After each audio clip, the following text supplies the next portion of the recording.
Muy buenos días, muy buenas tardes o quizás muy buenas noches, estimado oyente, según sea la hora y el lugar donde se encuentre escuchando nuestro nuevo mensaje. Les habla el pastor bautista Nikos Ricoy, director del programa Encuentros y del Ministerio Tinajas, llenando siempre a cada persona que nos escucha con el agua fresca y limpia de la palabra desde aquí en España. Muy bienvenidos y muchas gracias por estar ahí atentos una vez más al nuevo mensaje de hoy de nuestro programa Encuentros. En el día de hoy, en los aproximadamente 30 minutos del programa, analizaremos nuevamente nuestro mensaje de forma expositiva, tomando solo una parte del famoso pasaje de 1 de Tesalonicenses capítulo 5, versículo 23, que dice: todo vuestro ser, espíritu, alma y cuerpo. Dividiremos el estudio expositivo de esa frase en 3 partes, para una mejor comprensión del tema. Solo que, en este caso, invertiremos el orden del análisis de la frase que está en el texto, empezando el estudio por la última parte, es decir, por el tema del cuerpo, y terminaremos el estudio por la primera parte, el tema del espíritu. Así que, como el viaje es largo, entremos en materia. Lo primero y más sencillo que vemos al leer este pasaje es que Pablo nos dice que Dios creó al hombre en todo su ser entero con 3 partes, separadas, diferentes e integrales. Y en segundo lugar, vemos en el texto que las creó con el orden y la prioridad que se describe y se infiere en este texto. Prioridad 1, el espíritu. Prioridad 2, el alma. Y prioridad 3, el cuerpo. Si se fija bien, no dice cuerpo, alma y espíritu. No, como lo vive el mundo en el día de hoy, sino que el orden bíblico y prioritario debe ser espíritu, alma y cuerpo. Ahora, el orden espíritu, alma y cuerpo se infiere y se refiere a la persona que verdaderamente se ha convertido. Pero la persona que vive el orden invertido, o sea, cuerpo, alma y espíritu, en ese orden prioritario, entonces esa persona no se ha convertido. Así de sencillo. Si Dios pone ese orden es como un filtro para que cada persona que lea ese pasaje se autoanalice a ver qué orden prioritario diario le está dando a cada parte de su ser en su vida. Los que viven con la prioridad del cuerpo son los carnales. Los que viven con la prioridad del alma son los anímicos, sentimentales, emocionales y morales. Los que viven con la prioridad del espíritu son los hombres y mujeres espirituales, y esa es la meta de Dios para el hombre. Así que, fíjese qué sencillo será el estudio de hoy. Será para usted como un filtro, para que usted determine en qué área vive prioritariamente su vida, si como convertido espiritual o como perdido carnal, moral y emocional. Los que viven prioritariamente en el alma y en el cuerpo están perdidos, pero los que viven en la prioridad del espíritu y en el espíritu son los convertidos. Así de sencillo. Por sus frutos se conoce el árbol, dice Mateo capítulo 7. Empecemos entonces este análisis antropológico por la tercera parte del pasaje de 1 de Tesalonicenses capítulo 5, versículo 23. Y compare, estimada audiencia, una vez más, cómo predicamos el tema en este canal comparado con otros predicadores que hay por ahí. Empecemos entonces el análisis y comentario del tema del cuerpo. Dios creó el cuerpo humano como una obra maestra de la ingeniería de su creatividad, estimado oyente. Él puso todo detalle y esmero en ello, como algo maravilloso y bueno, no como decían los filósofos griegos ni los religiosos, que el cuerpo es algo malo y negativo para lo espiritual. No, al contrario, el cuerpo es algo bueno. Dios no crea nada malo. Dios le dio al cuerpo 3 hermosos regalos: los sentidos, la sexualidad y la salud. Las 3 S's: sentidos, sexualidad, que por cierto, la sexualidad es solo para el matrimonio, y la salud. 3 dones con el fin de agradar a Dios y servir a los hombres, no 3 dones para pecar contra Dios y para pecar contra los hombres. Dios le ha dado al hombre los 5 sentidos: la vista, el olfato, el tacto, el gusto y el oído, pero el hombre en su necedad los ha pervertido. Dios le ha regalado al hombre la sexualidad. En ella el hombre ha centrado solo su felicidad. pero se ha revertido en su fatalidad por convertir ese don en inmoralidad. Dios le ha dado al hombre la preciosa salud, pero en su mal uso la ha convertido en un alud, que le ha caído encima como un pesado talud. Así es el hombre ante Dios, estimado oyente. El hombre perdido es un mal administrador del cuerpo, lo cual es pecado y un día dará cuentas a Dios por ello. Dice Génesis capítulo 1, versículo 31. Vio Dios que todo lo que había creado era bueno en gran manera. Y eso incluye, por supuesto, el cuerpo humano. Por lo tanto, el cuerpo es algo bueno, dice la Biblia. No es algo que debamos castigar, ni flagelar, ni estropear, ni tatuar, ni rechazar, ni idolatrar. Ni tampoco verlo como algo malo, como hacen los religiosos. No. Hay que cuidarlo en administración, para servicio de Dios y de los hombres. Así que, acéptese. Acepte lo que Dios le dio como cuerpo, estimado oyente. Porque aunque quizás usted no tenga los cánones humanos de belleza de las películas, usted en su cuerpo es algo maravilloso, algo hermoso, delicadamente orquestado. No hay nada en el universo tan precioso y complejo como el cuerpo humano. Es usted una obra maestra y única de la ingeniería divina.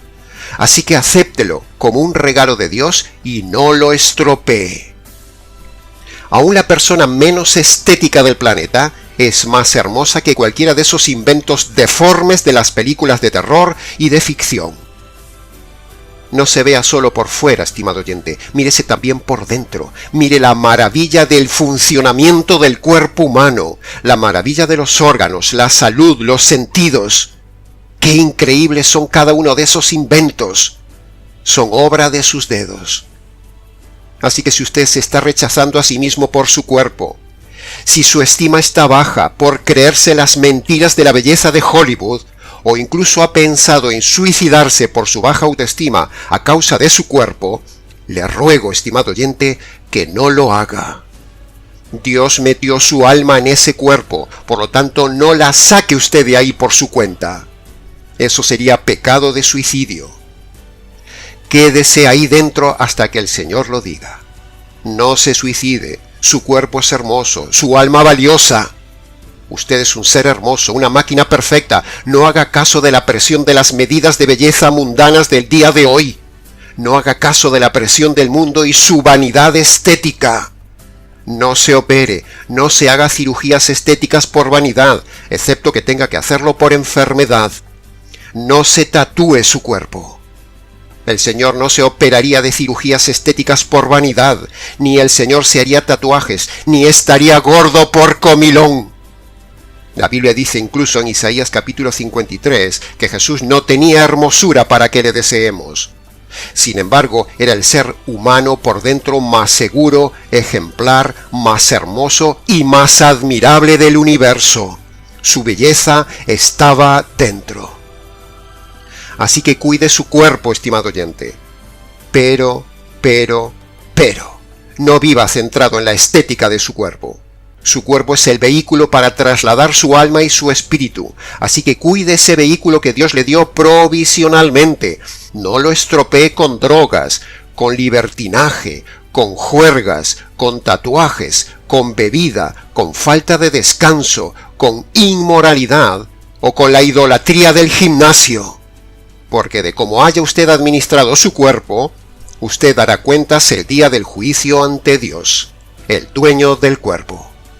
Así que cuídelo, pero no lo haga su ídolo, no lo haga su prioridad, porque el Señor pone el cuerpo en tercer lugar en el orden de su ser, como vemos aquí en 1 de Tesalonicenses capítulo 5, versículo 23.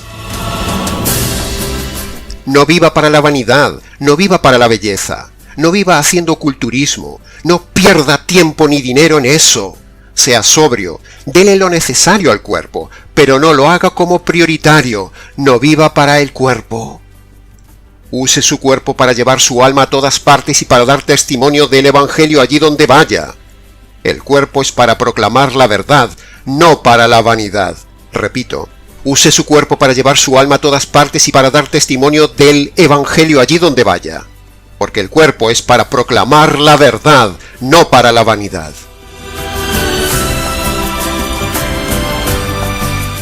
Continuemos ahora entonces con la segunda parte del análisis y comentarios del día de hoy, el tema del alma. Mucho se puede decir del tema del alma, pero empezaremos recordando que el alma es inmortal y no envejece nunca, estimado oyente, tal como hemos dicho recientemente en otro programa. Usted ya jamás dejará de existir, por lo tanto, es sumamente prioritario tocar este tema de su alma y cómo está su alma en el día de hoy de cara a la inmortalidad. El alma es una parte compleja del hombre. Está compuesta de varias subpartes, con varias funciones cada una. El alma tiene varios elementos que Dios le dio. Por ejemplo, escuche con atención. En el alma están las emociones, que nos las producen las circunstancias, por ejemplo, la alegría, la tristeza, la incertidumbre, el miedo, etc. En el alma están los sentimientos, que es lo que nos producen las personas, por ejemplo, el cariño, el enamoramiento, el amor, la pasión, el odio, el rechazo, etc. En el alma están los pensamientos, que es lo que yo mismo produzco libremente, la creatividad, la lógica, las ideas, etcétera, etcétera. En el alma está la voluntad y la libertad, que es la capacidad innata que Dios nos dio para tomar libremente decisiones. En el alma está el carácter, que es la forma de reaccionar ante una persona o una circunstancia. En el alma está la personalidad, es decir, el yo, que es la forma única e innata como Dios hizo a cada persona. No hay dos personalidades iguales ni repetidas en toda la historia de la humanidad. Es decir, no hay dos Nicos iguales, ni lo hubo ni lo habrá. Dios nos hizo de personalidad única. Somos pura originalidad personal de Dios, estimado oyente, el arquitecto y diseñador del universo. No hay dos seres iguales en toda la humanidad. Usted es único, estimado oyente. En el alma está también la razón, que es la herramienta innata que Dios nos dio para pensar, para calcular, meditar, razonar y prevenir lo que uno va a hacer. Y por último, en el alma está también la conciencia, que es una de las alarmas innatas que Dios dio a todo hombre para discernir el bien y el mal. La conciencia es el recipiente donde se acumula todo lo malo que una persona hace en la vida y queda ahí registrado ante Dios. Si uno muere con la conciencia sucia, manchada, pecadora y culpable, entonces Dios le aplicará a ese hombre la justicia por haber cometido esas injusticias que registra su conciencia. La conciencia es como un disco duro que guarda grabados todos los hechos del hombre, obras y pensamientos. Si uno no la formatea, no borra esos datos y no los limpia antes de morir, entonces Dios, cuando le toma la vida, analizará el disco duro como un policía con todos esos datos malos de la vida y entonces le esperará la justicia y el juicio y luego la cárcel eterna. Así que, como ha podido ver, la conciencia es una parte del ser muy importante, es compleja, la más compleja del alma. Y el alma necesita también cuidado, orientación, limpieza y un buen instructor y un buen manual de instrucciones para que esa conciencia no se estropee, no se manche, no se desvíe y no se bloquee. Y ahí es donde queríamos llegar, estimado oyente. Ante tanta complejidad de este ser humano, necesariamente el fabricante, por responsabilidad, tuvo que haber dado un manual de instrucciones para que podamos dirigir estas tres partes del ser: espíritu, alma y cuerpo de esta máquina tan compleja llamado el hombre. Necesitamos un manual de instrucciones tanto para saber cómo tratar el cuerpo, como para entender la diversidad del alma, como para conocer el área más importante y desconocida del hombre, el espíritu del hombre, que luego analizaremos. Para los tres elementos que Dios dio al hombre, se necesita un manual de instrucciones, porque vivir la vida humana con estas tres áreas sin consultar el manual del fabricante es temerario, estimado oyente. Y por eso así van las cosas en la sociedad humana, un caos en cada vida por no consultar el manual de instrucciones del fabricante que nos ha dado para las tres áreas del hombre: espíritu, alma y cuerpo.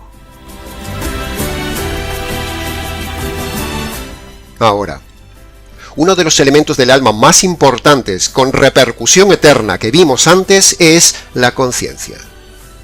Por un lado, la conciencia es la parte moral del hombre que nos hace imagen y semejanza del ser moral por excelencia, que es Dios.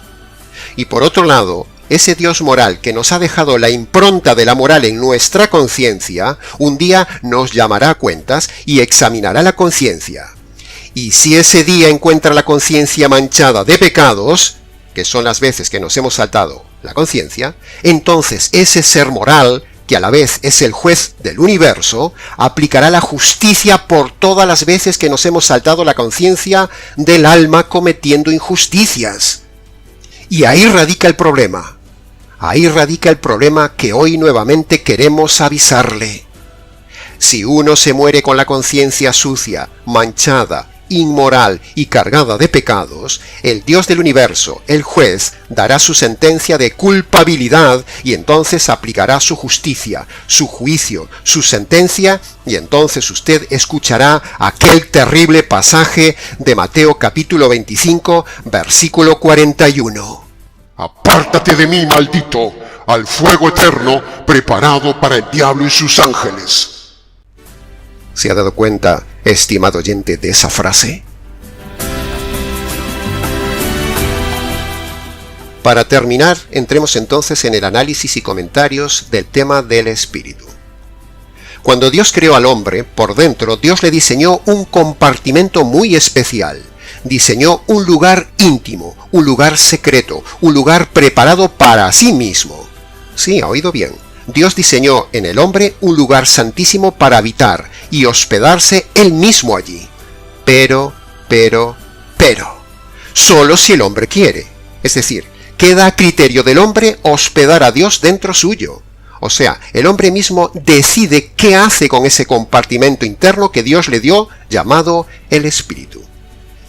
Dios diseñó el compartimento espíritu para que el hombre libremente le dejara habitar en ese lugar y así dirigir la vida del hombre desde dentro. ¿No es sorprendente esto, estimado oyente? Pero ese compartimento vacío, llamado espíritu, la Biblia dice que todo hombre lo tiene inutilizado, está muerto, nace con su espíritu muerto y vacío. El alma del hombre está viva, su cuerpo está vivo, pero el espíritu, dice la Biblia, que nace muerto y permanece muerto, excepto que el hombre en su libre albedrío decida darle vida recibiendo el Evangelio. Pero si el hombre muere físicamente con su espíritu muerto, entonces esa decisión lo apartará de Dios por toda la eternidad, en un lugar de condenación eterna. Por lo tanto, estimado oyente, es imprescindible que el espíritu suyo cobre vida estando aún en la tierra, y esa vida del espíritu depende exclusivamente de la libertad del hombre, depende de su libertad, depende de su libre albedrío. Si usted recibe el Evangelio, para que entonces Dios le dé vida a ese espacio vacío y muerto llamado espíritu del hombre, donde luego Dios, el Espíritu Santo, vendrá a habitar en esa persona que se haya convertido por medio del Evangelio. Hablando de esto, aprovechamos ahora un pequeño momento para hacer un paréntesis y denunciar a los calvinistas reformados que dicen que el alma y el espíritu son la misma cosa, pero, bíblica y exegéticamente hablando, no son la misma cosa, como lo evidencia claramente aquí Primera de Tesalonicenses capítulo 5 versículo 23, un pasaje evidentemente a fortiori, donde vemos claramente que el espíritu y el alma son dos elementos diferentes. Lo entiende hasta un niño que estudia gramática básica en la escuela, estimado oyente. Pero los calvinistas, para anular la doctrina del libre albedrío, dicen que espíritu y alma son la misma cosa, pero no lo son, porque aquí el pasaje claramente hace diferencia entre el espíritu y el alma. El espíritu y el alma no son lo mismo, son diferentes y con diferente propósito y funciones. De la misma manera que cuerpo y alma no son lo mismo en este pasaje, es evidente. Los calvinistas reformados se esfuerzan denodadamente en demostrar que el espíritu y alma son la misma cosa, para con ello anular la libertad humana diciendo que, como el hombre está muerto en sus delitos y pecados, por lo tanto, como el alma y el espíritu son la misma cosa, entonces un muerto no es libre ni tiene libertad, pero resulta que los delitos y los pecados no están en el espíritu, sino que los delitos y los pecados están en el alma y en la conciencia. La conciencia y el libre albedrío no están en el espíritu, están en el alma. Por lo tanto, el hombre tiene libre albedrío, estimado oyente. Así que la doctrina calvinista reformada queda derribada. Que conste en acta. Así que, sin extendernos ya más en esto del error calvinista, desde aquí mandamos una señal de advertencia a todo estimado oyente calvinista reformado o simpatizante de esta secta, para que tengan mucho cuidado con los calvinistas reformados que dicen que alma y espíritu son la misma cosa, cuando en realidad no lo son. Alma y espíritu son dos elementos diferentes, con funciones diferentes y dos lugares diferentes del hombre, como lo dice taxativamente Primera de Tesalonicenses capítulo 5, versículo 23 del texto de hoy.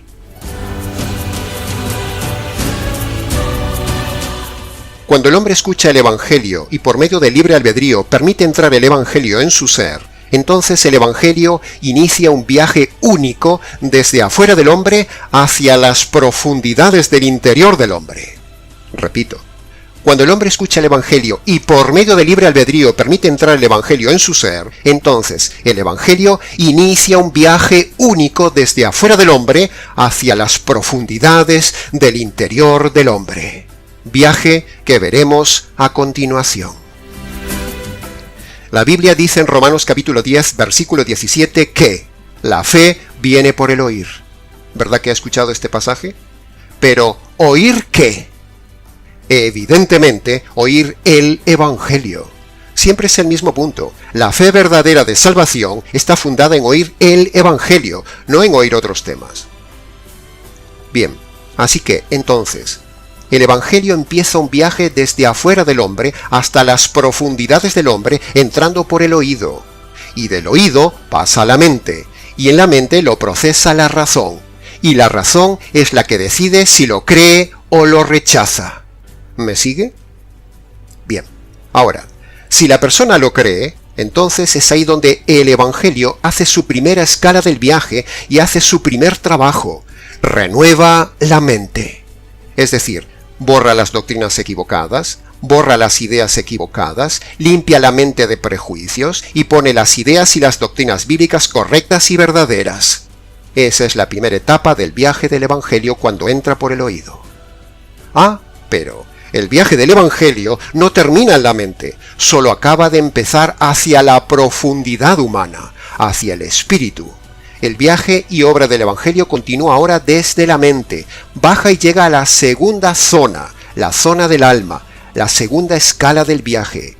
Y en el alma, el Evangelio limpia la conciencia, da paz a la conciencia, limpia las culpas, renueva la conciencia, transforma el carácter, potencia la personalidad, modifica la voluntad, y entonces la persona se siente nueva, limpia, perdonada y con gozo único.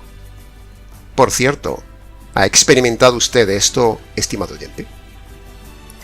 Pero el viaje aún sigue.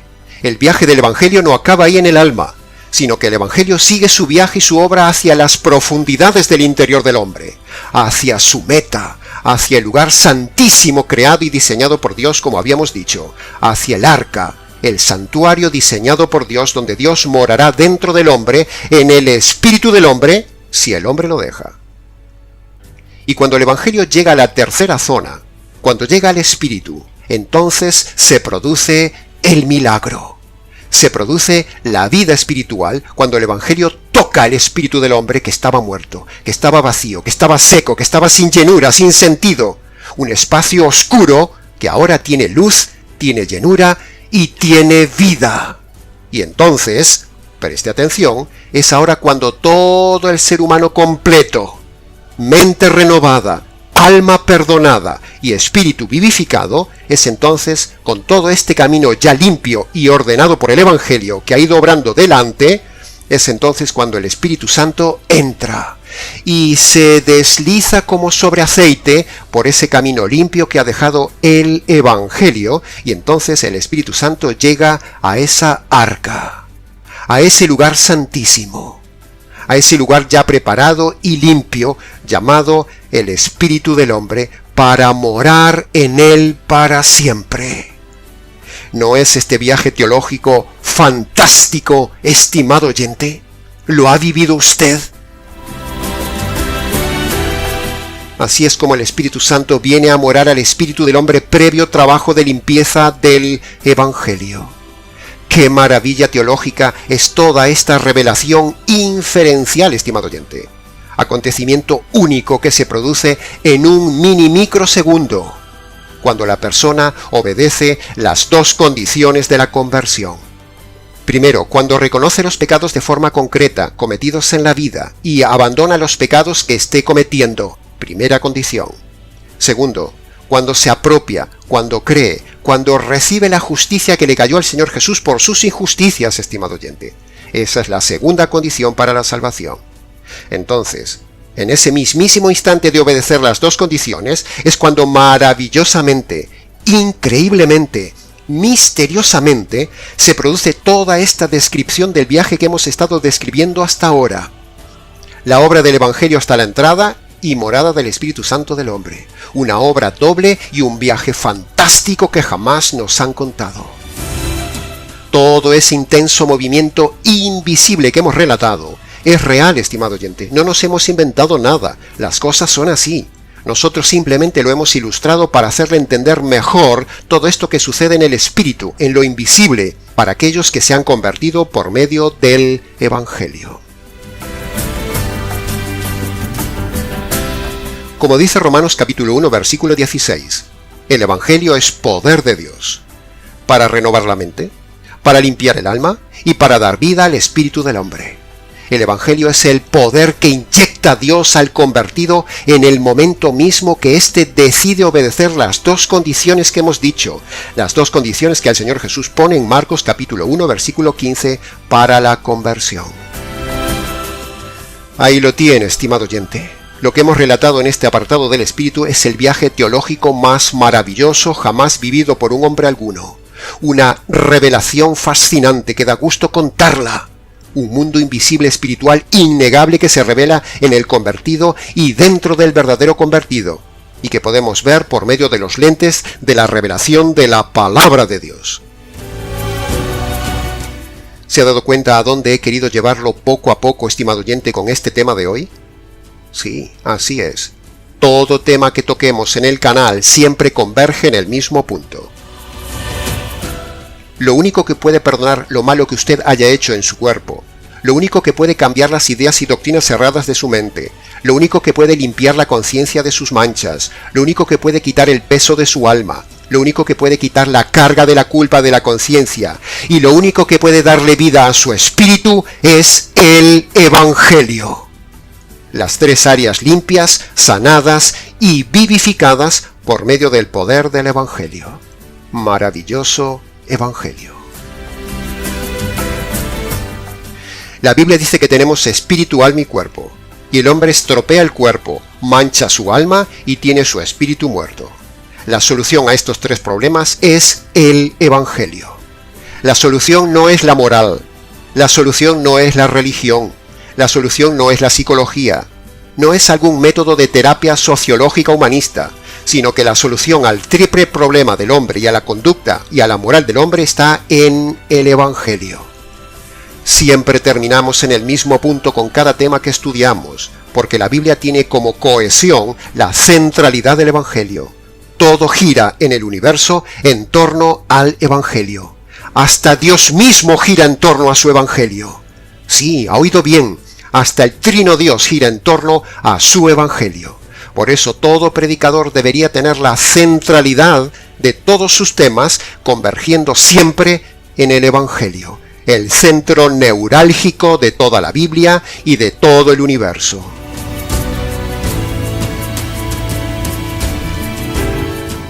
Si usted escucha algún tema de un predicador que no converge en el Evangelio, ese es un mal predicador. Así que ya puede ponerse en campaña de comparar lo que predicamos y cómo lo predicamos con lo que usted ve y lo que se enseña por ahí. Ahora, escuche bien. Haber hablado hoy unas pinceladas breves de antropología bíblica es solo para mí una excusa, no es mi meta.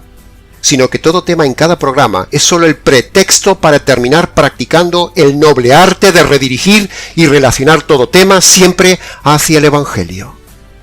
Por eso somos tan insistentes en este punto en nuestras prédicas, en nuestros programas, en las conferencias y los estudios. La prioridad para todo predicador es el Evangelio. La excusa es el tema. Así que, antes de terminar, quiero invitar al estimado oyente, hombres y mujeres que nos están escuchando, que aún no se han convertido por medio de las dos condiciones del Evangelio, para que obedezcan esas dos condiciones que manda Jesús a todo hombre para salvarse. Así que vaya a su habitación, estimado oyente, cierre la puerta, póngase de rodillas delante del Dios del universo que ha ofendido a usted toda la vida, descálcese en señal de reverencia, y ahí, en sus palabras, obedezca las dos condiciones. Primera condición que usted tiene que obedecer: reconozca sus pecados cometidos durante toda su vida y abandone los pecados que está cometiendo en el día de hoy. Primera condición. Segundo, esos pecados demandan justicia. Así que aprópiese, reciba, crea en la justicia que le cayó al Señor Jesús por sus injusticias. Esa es la segunda condición. Y antes de levantarse de ahí, dele gracias a Dios por su providencia y por haber escuchado el verdadero Evangelio. Luego, si quiere, venga y cuéntenoslo. Para conocer más detalladamente el Evangelio jurídico que predicamos, puede verlo en diferentes vídeos del canal y también puede solicitarlo por escrito al correo del ministerio, nicos@gmx.es.